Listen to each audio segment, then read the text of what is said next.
सो hey guys, कैसे हो आप सभी लोग। Welcome back to my channel एजी अनाई मांगा। तो गाइस, आज मैं एक्सप्लेन करने जा रहा हूँ बुक ऑफ एस्पर के एपिसोड नंबर 489 को, जो कि काफी ज्यादा अमेजिंग होने वाला है। इसीलिए पहले ही वीडियो को लाइक शेयर कमेंट सब कुछ कर डालना। तो जिन लोगों ने अभी तक इसके पिछले एपिसोड को नहीं देखा है, तो मैंने उस एपिसोड का लिंक इस वीडियो के नीचे डिस्क्रिप्शन में दे दिया है। आप लोग जाकर के पहले उस एपिसोड को देख लीजिए, और जिन्होंने ऑलरेडी देख रखा है तो उनके लिए शुरू करते हैं हमारा आज का ये वाला एपिसोड। तो अब इस एपिसोड की स्टार्टिंग में हमें उन तीनों वेनरेबल्स को दिखाया जाता है कि जूफेन से मिलने के लिए वहाँ पे आए होते हैं, और जूफेन के आते ही वो तीनों जूफेन को देख खुश होते हुए कहते हैं कि जूफेन फाइनली हम लोग मिल ही गए। रेड हेयर वाले वेनरेबल काफी ज्यादा खुश होते हुए हंस करके जूफेन से कहते हैं, जूनियर अब जल्दी से हमारे अलाइट एरिया को ज्वाइन कर लो। तो उन वेनरेबल की डायरेक्ट इस बात को सुन करके तो जूफेन काफी ज्यादा शॉक होते हुए उनसे कहता है कि जरा 1 मिनट रुको और बताओ कि आखिर तुम लोग कौन हो। जूफेन की इस बात का जवाब वेनरेबल बाई देते हुए उससे कहते हैं, स्टीवर्ट जू, ये वेनरेबल अलाइट इंस्ट्रक्टर्स हैं। फेंड यंग और फेंड गुई, ये तीनों ही हेल के शैतान के नाम से जाने जाते हैं, और पिछले उस समय सेक्ट लीडर के साथ वो हेल के 4 राक्षसों के पास गए, और ये जीनियस ही डबल ड्रैगन गैदरिंग से बच करके आ पाए। ये सुन रेड वेनरेबल कहते हैं कि एक सच्चा आदमी कभी भी घमंड नहीं करता। तो वेनरेबल भाई, प्लीज आप मेरी इतनी ज्यादा तारीफ मत करो। तभी इस तरीके से कुछ देख उन्हें हमारा जूफेन अपने मन में कहता है, वहाँ से बच करके आना आखिर इसमें इतना ज्यादा ग्रेट क्या है, और क्या ये कोई गर्व की बात है। इतना सोचने के साथ ही फिर जूफेन उनसे कहता है, वेनरेबल सर, आपकी इस ऑनरेबल विजिट के लिए मैं आपके लिए क्या कर सकता हूँ। तो रेड वेनरेबल कहते हैं, जूफेन तुमने एलाइट लेबर ऑफिस को बना करके एक बहुत ही ज्यादा अच्छा काम किया है। सचमुच सेक्ट लीडर तुम पे बहुत ही ज्यादा प्राउड करेंगे।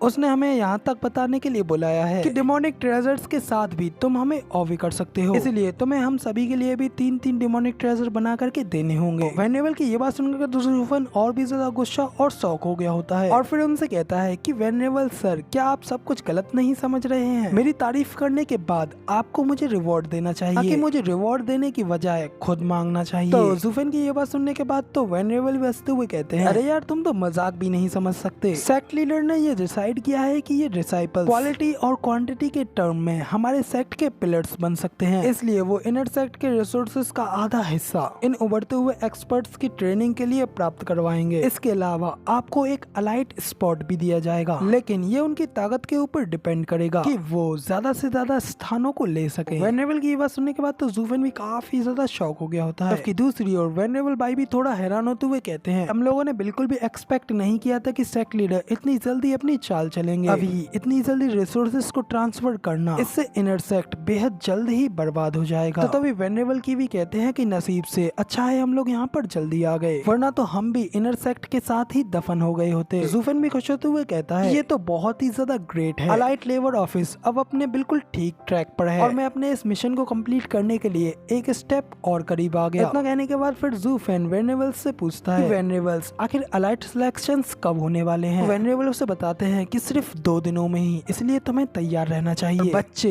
तुम्हें भी उन लोगों के साथ उसमें ज्वाइन होना होगा, और हम लोग इस बात के ऊपर अब और कोई डिस्कशन नहीं करेंगे। हमारी नजर तुम्हारे ही ऊपर होगी, ताकि तुम इससे बच करके ना निकल सको। तो उनकी ये बात सुन जूफेन कहता है कि मगर लेकिन मैं तो सिर्फ एक लेबर हूं। तो ये सुन वेनरेबल कहते हैं कि फिर आखिर इसमें क्या दिक्कत है, जरा अपने और पास तो देखो, ये सभी के सभी लेबर डिसाइपल्स ही तो हैं। कई सारे प्रोमिसेस के साथ इनर और आउटर सेक्ट डिसाइपल्स यहाँ पर आए हैं, तो इन सभी लेबर्स को अलाइट एरिया में प्रवेश न करने देना इन लोगों के लिए बिल्कुल एक सुसाइड की तरह ही होगा। और मैं ये शर्त लगाता हूँ कि सेक्ट लीडर इस बात के ऊपर जल्दी कुछ दिनों में एल्डर्स और वेनरेबल्स के साथ बैठ करके इस सब बात के ऊपर एक मीटिंग करेंगे। इतने सारे वेनरेबल्स के आने और साथ ही और भी ज्यादा लोगों के आने की वजह से इस डिसीजन को लेना अच्छा ही रहेगा। बच्चे, सेक्ट के रूल्स को चेंज करके तुमने एक बहुत अच्छा काम किया है, और सेक्ट की हजारों वर्षों की हिस्ट्री में शायद ही ये हुआ होगा। तो उन वेनरेबल्स के मुंह से जूफेन की इतनी ज्यादा तारीफों को सुन करके बाकी के सभी एल्डर्स और वेनरेबल्स तो जूफेन की काफी ज्यादा नारी लगाते हुए कहते हैं कि बहुत अच्छे स्टीवर्ट जू ने एक ग्रेट अचीवमेंट्स पाई हैं। तो उन लोगों की ये सारी तारीफें सुन करके तो जूफेन भी हल्की से स्माइल करता है। इसी के साथ ही फिर वो अपने मन में कहता है कि ओह ग्रेट अचीवमेंट्स, हाँ, मगर ये सब कुछ तो एक स्टेज के सामने सिर्फ कुछ पपेट्स ही हैं, और इनका भाग्य अभी भी इनके ऊपर वालों के हाथों में है, और पास्ट में ये बिल्कुल अनबिलीवेबल होगा। मगर मैं तो एक डिमोनिक एम्परर हूँ, तो फिर मैं आखिर कैसे किसी और का मोहरा बन सकता हूँ। मगर लेकिन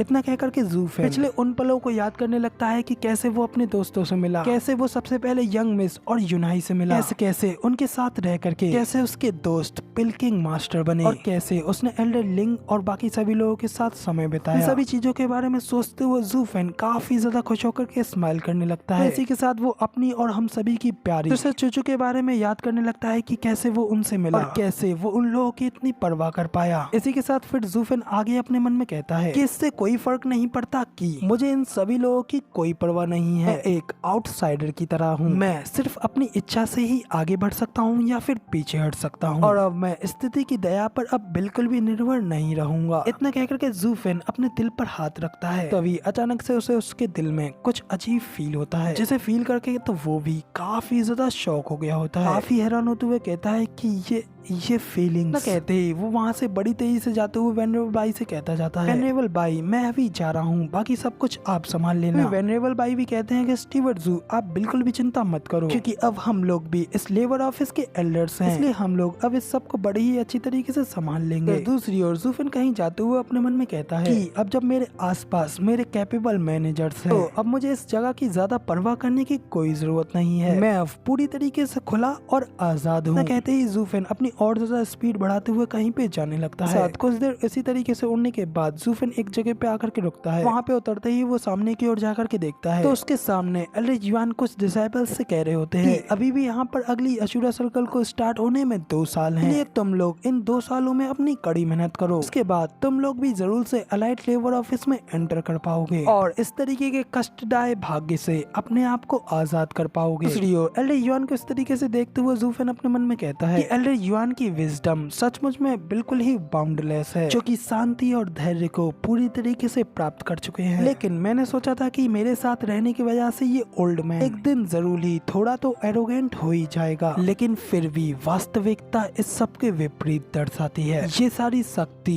एल्डर युआन के सिर पर जरा सी भी नहीं चढ़ी और वो तो केवल और केवल और भी ज्यादा अधिक दयालु और दूसरों का पोषण करने वाले बन गए। खैर संसार और उसकी सभी बारीकियों का अधिक अनुभव करने के लिए सिर्फ इंसान का दिल ही एकमात्र साधन है। एल्डर युनजुआन जी ने बिल्कुल सही कहा था कि पुराने डिमोनिक एम्परर का जीवन बिल्कुल ही निराश था, सिर्फ लड़ाई झगड़े मौत और डिमोनिक कल्टीवेशन से भरा हुआ। उसने दुनिया की ये सारी सिचुएशंस का अनुभव शायद ही कभी किया होगा और शायद ही ट्रू डिमोनिक वे को अनुभव किया होगा। इसी के साथ जूफेन उस बात को याद करता है जब एल्डर युनजुआन जी ने जूफेन से कहा था कि हालांकि मैं नहीं जानता कि वास्तव में तुम कौन हो, और आपने जो लंबा सफर तय किया है उसे देख करके लगता है कि ये किसी यंग लड़के की इमेच्योर ट्रिक्स नहीं है, मगर अगर ये सच है, अगर कोई मास्टर फिर से अपनी शुरुआत कर सकता है, तो उसे पक्का ही किसी सर्टेन डेथ का सामना करना पड़ा होगा। तो अब इसी के साथ में फिर जूफेन आगे अपने मन में कहता है कि book of Esper 9 sanitaries record को खोजने के बाद मुझे लगा कि मेरा मौका आ गया है, लेकिन अब जब मैं इस सब के बारे में सोचता हूँ तो मुझे लगता है कि मेरा ये पुनर्जीवन ही मेरा एक असली मौका है। हेवेंस ने मुझे एक बार फिर से डिमोनिक पाथ पर चलने के लिए सेकंड चांस दिया है, एक और भी ज्यादा गहन और जटिल तरीके से।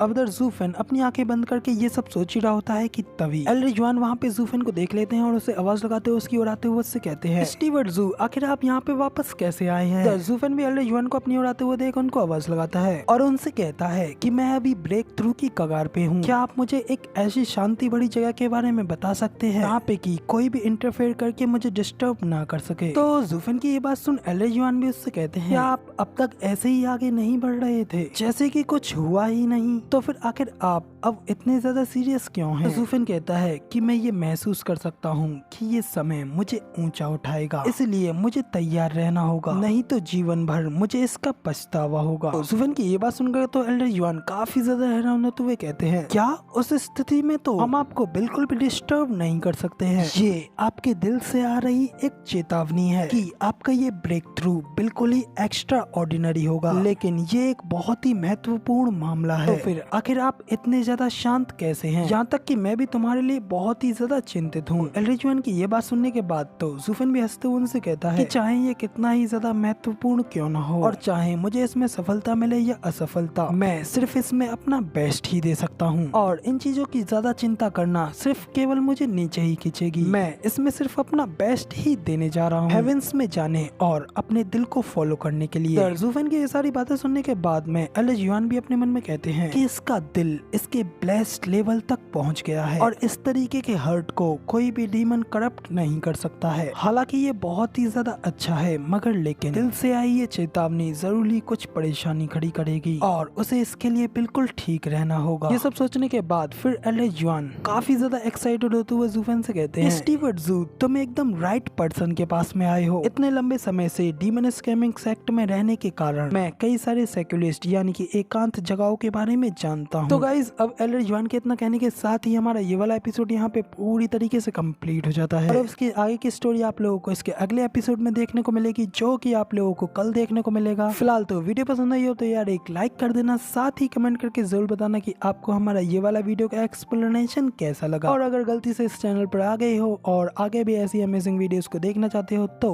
इस चैनल को सब्सक्राइब जरूर से कर देना। शुक्रिया।